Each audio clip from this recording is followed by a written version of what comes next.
Blog Talk Radio. Rockers in Recovery Media is dedicated to carrying the message of addiction recovery through music, news, events, and festivals taking place within and not limited to the clean and sober community. Hey, good morning. Waking up blessed. My name is John Hollis, host for the show today. We're live 9 a.m. Monday through Friday, and you can check us out at rockersinrecovery.com. Click on the Listen Live button, and the show today is there. You can listen to it all day. Go back and check it out. If you don't get to hear it live Monday through Friday at 9 a.m., it's always there at rockersinrecovery.com. The show is about starting our day with inspirational stories of experience, strength, and hope. This morning, September 5th, 2018, we have our buddy Sam on from Amethyst Recovery Center. Sam is a huge asset to the community and has been around helping folks out for quite some time now. And Sam Kesaris is one of the people that I, look to when I need inspiration and hope. This kid's come a long way. And most importantly, we have the opportunity to wake up blessed today and be a part of life in a way that we've never been able to have before. That's what they told me, and it was true. Spiritual progress is the law of my being, and I try to see around myself more and more the beauty and the truth and knowledge and power that surrounds me, as long as I hook into that power on a daily basis. And I get to do that one day at a time. And with that, I want to, of course, welcome everybody to the show again, and thank SoberMap app for sponsoring the show.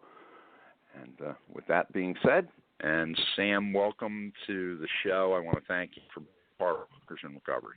Hey, John, thanks a lot, man. Yeah, it was a pleasure, man. We had a really good time at your last event at the 101 Club, and it was really cool, man. It's a place that's dear to my heart.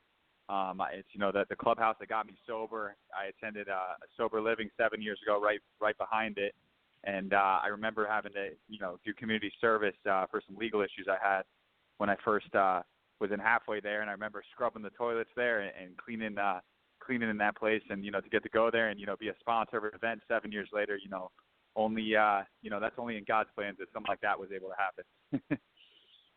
The cool part about that, too, is through the day, because of support from guys like you and Amethyst, we were able to cover all of the expenses of putting on the event. So everything that came through the door and all the food, which was excellent, all went to shout the out 101. To AJ for your steak and cheese subs. They were absolutely delicious. There you go, man. Yeah, AJ's a good guy. We literally, they ended up, they walked away with $6,000 that they're able to use towards the budget next year at the 101 Club. Man, you know that's what I mean? awesome. Hey, listen, yeah, and reality is that they are the real deal. Yeah, no doubt. It's a huge undertaking. Here's my question to you, because I think that there's a lot of things going on right now that we need to talk about. One of them is, you deal with everyday operations at Amethyst Recovery Center. How can we, as a community, helping others and making treatment more efficient to people financially, because there's so much going on right now in the insurance community that a lot of people aren't getting paid, so you can't give the services that you're supposed to be giving, but you still give them, but you're not getting paid for them. So how can that continue to happen and the insurance companies continue to get away with not paying their bill? Yeah, it's a difficult question, and there's many sides to it. Obviously, there's been a lot of fraud and abuse, especially throughout the entire treatment industry over the years, and recently it's become a hot topic, and a lot of places have closed their doors, and a lot of the billing practices and regulations and guidelines for that have changed.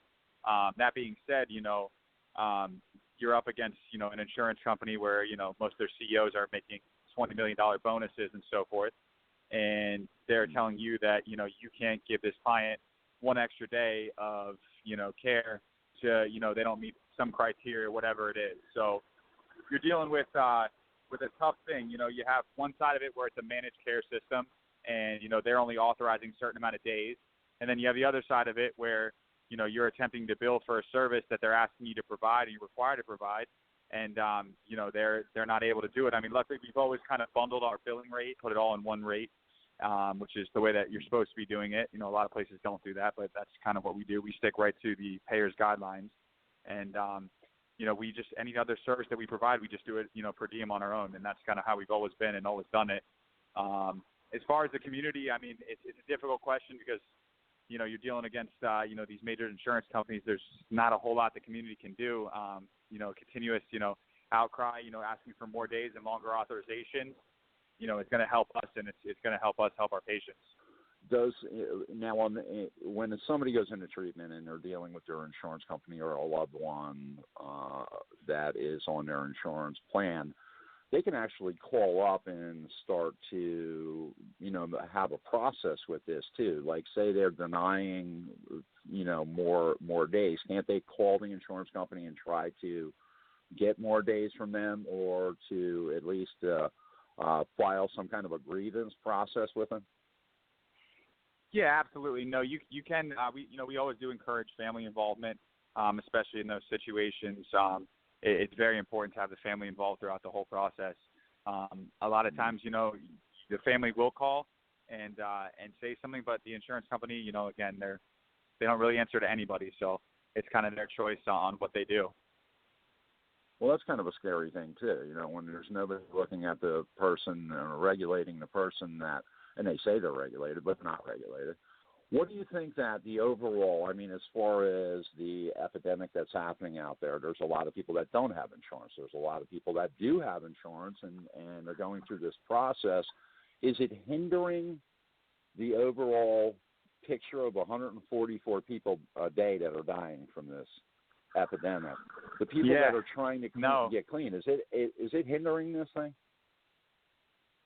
Yes, no, they definitely are. There definitely is a lot of pushback from the insurance companies. It makes it difficult, and especially with, a lot of the new laws that, consider enticement or so forth like that. You have to be very careful on what you do and what you say. Like, for an example, if a client is authorized for a certain amount of days for a certain level of care, and even if your doctor or whoever it is, your clinician, your medical director thinks that they should have more days, and you fight it and you lose that review with the insurance company, and you give them more days anyways, and you send a chart in, and the insurance company sees that, they are immediately flagging your chart, and they're looking and saying, you enticed this patient. You gave this patient more care than we authorized you to do so. That's a kickback. That's enticement, and we're not paying you, and you can even get in trouble with regulators as far as that. So it's a very difficult thing. A lot of times you're sitting there, and you know what's right for the patient. You're dealing with them on a day-to-day basis, but some doctor who's 1,000 miles away over the phone just going over some basic criteria, they're kind of telling you what you got to do with the patient. So it can be very difficult. It's a tough thing, man.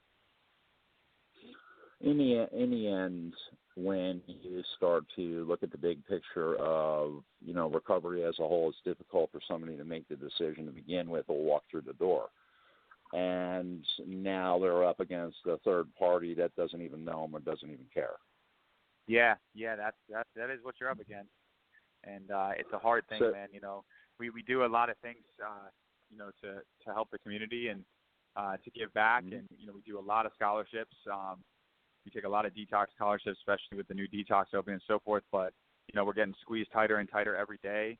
And it's very difficult. A lot of people think that, they hear all these stories and they hear about all these places and stuff like that, make all this money. But to be honest with you, I mean, even in out-of-network treatment, especially in the state of Florida, which is so regulated and so cut down on what your reimbursement rates are, to profit anything.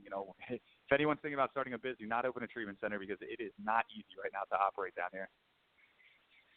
So here's, and that brings me to the next issue here, because a lot of this began with organizations that were not doing the right thing, and 95 to 98% of the organizations that are in the state of Florida are working their asses off, pardon my French, to do the right thing and to help people. And you have that 3% or 4% that are, bad apples, and they're cleaning that out and they're cleaning that up, but everybody else is getting harmed, especially the client. Oh, absolutely. Yeah, 100%. I mean, you have kind of two kinds of people, I would say. You have the organizations that are intentionally doing the wrong thing, intentionally harming the patients, and a lot of those ones have really disappeared, and I really have seen a huge improvement down here on those places that, are just blatantly, committing fraud and just terrible patient care. However, you have a huge group of people, and it's a lot of arguments back and forth, that think they're doing the right thing, that think that their billing practices are ethical, that believe that their patient care is, the best that there is. But when you really dig into it, and they're screaming out how self-righteous they are, it's really not. And it's interesting to me, a lot of the people that get talked negatively about and a lot of the people get talked positively about, it's really not that way. So it's interesting that, have been in this industry for a while and kind of seeing both sides of the coin and meeting a lot of people, trying to navigate, what is the right thing? What is the right way to treat the patient? What is, the right level of care? How much care can you give them before you're, giving too much or too little, and where is that at? So it is difficult.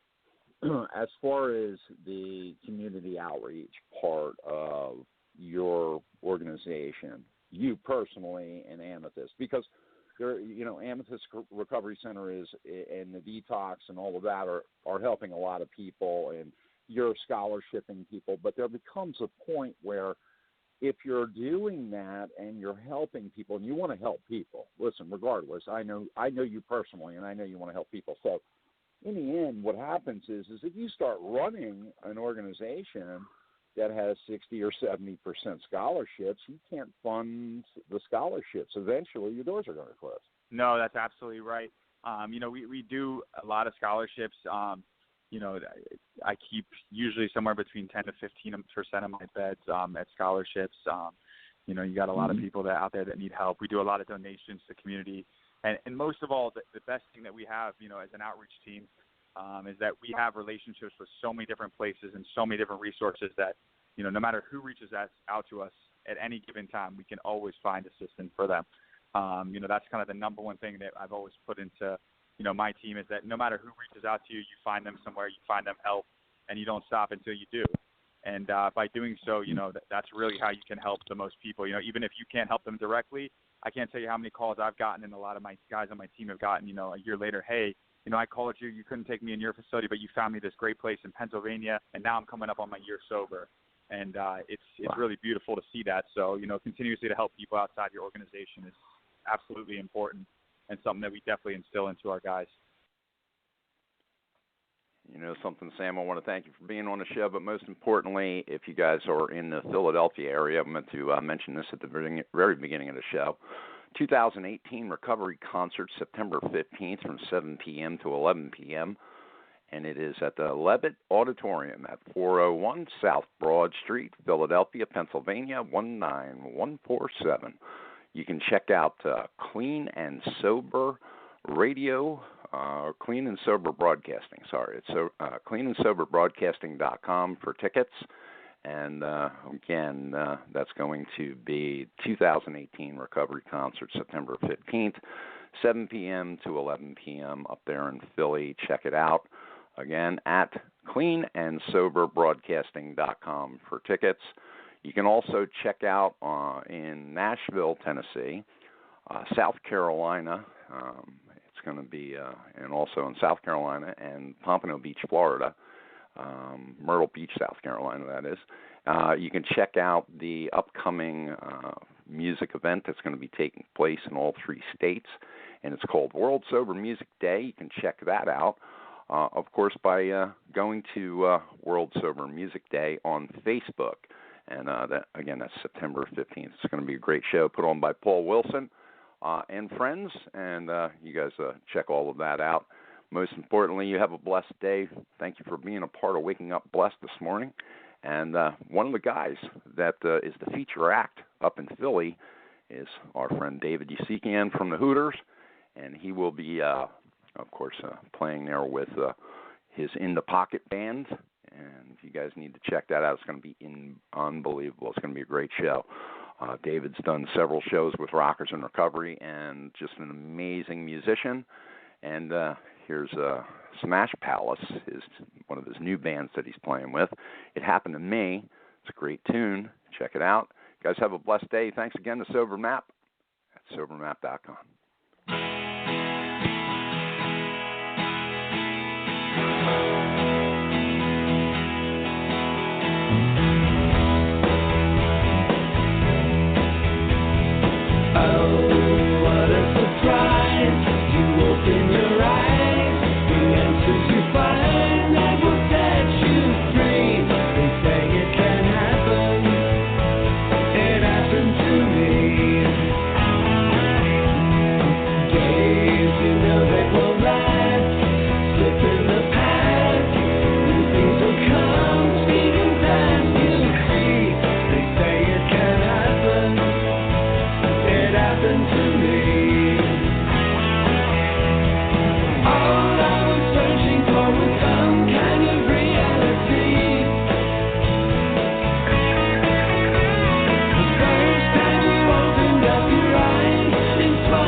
Rockers in Recovery Radio is based on opinion only and is not meant to treat or diagnose any health or mental health issue of any kind. If you feel you need help for any health-related issues, please contact a physician or mental health professional. The opinions expressed by our guests are not necessarily those of Rockers in Recovery.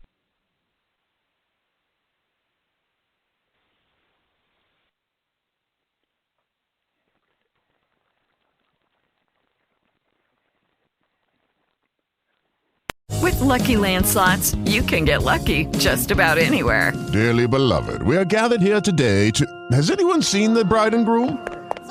Sorry, we're here. We were getting lucky in the limo and we lost track of time. No, Lucky Land Casino, with cash prizes that add up quicker than a guest registry.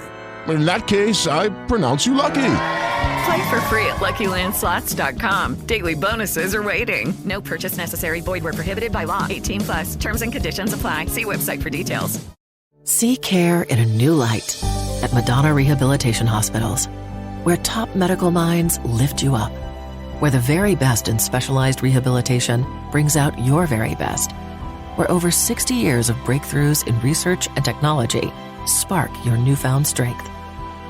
In our world-class hospitals, this is something greater than rehabilitation.